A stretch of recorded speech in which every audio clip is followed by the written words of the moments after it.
this is Joanne from St. Andrews. I'm just here with Ross Klein. I want to hear some more about his experience when he was there. Ross, can you walk us through what led to this whole situation and why you're home from Taiwan? Sure. I rented a place to run my English school. Everything was legal, but when the landlord refused to fix serious issues, I posted our rental contract online to ask for advice. That's all I did. And for that, I was convicted of a criminal offense for posting my own lease. Not because I lied, not because I hurt anyone, just because I embarrassed a landlord in a system built to protect landlords at any cost.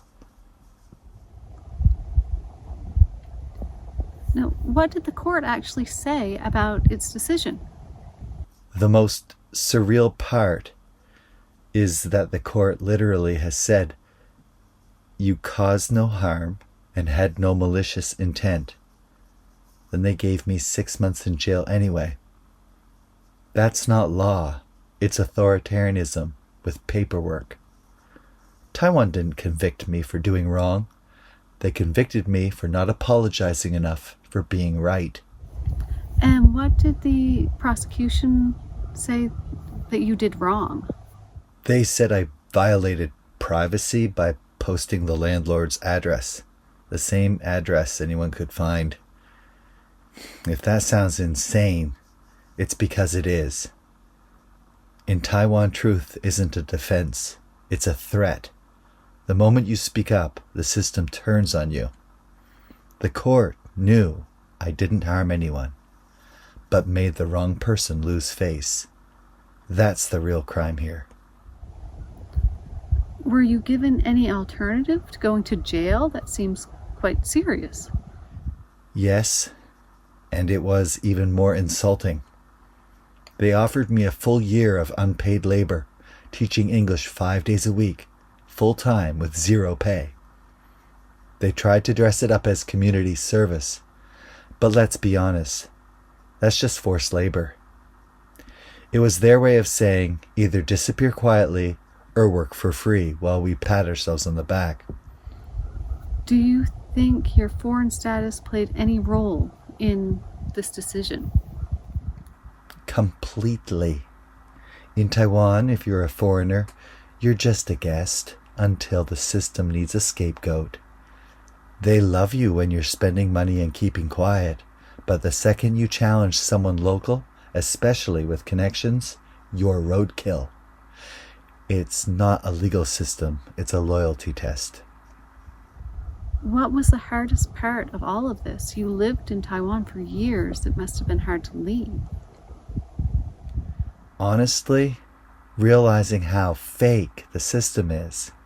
You walk into a courtroom thinking it's about truth and fairness, and it's not. It's theater. I watched a judge say I did nothing wrong and caused no harm, then punish me for my attitude? That's not law. It's legalized gaslighting. And that moment shattered every belief I had about Taiwan being different from China. What would you say to people that say that Taiwan is a young democracy trying to improve? No, that excuse expired a decade ago. You don't get to call yourself a democracy while jailing foreigners for telling the truth. What happened to me would make sense in Russia or China, but Taiwan? The one getting praised by Western governments? Let's be honest. This is a feudal system in Western drag. What do you want people, especially in the West, to understand about your case? I want them to understand that Taiwan is playing two roles, one for the cameras, progressive, modern, pro-human rights, and one behind closed doors, vindictive, nationalistic, and legally corrupt when it suits them. This isn't about me. It's a warning. Don't confuse good PR with good government. Are you planning to keep fighting this publicly? Absolutely. If they're going to ruin my life for speaking truth, I'll make sure the world hears it. I've got nothing to lose. And Taiwan's legal system, it just lost the one thing that mattered, its reputation. Any final words? Yes. If you're watching this, thinking that could never happen to me, you're wrong. If you're a foreigner in Taiwan, you're protected until you aren't. And if you think Taiwan's courts are about justice, just remember, they said I did no harm, no wrong, and then they threw me in a cage anyway. But I escaped just 2 days before I'd be locked there for serving the sentence, unfortunately.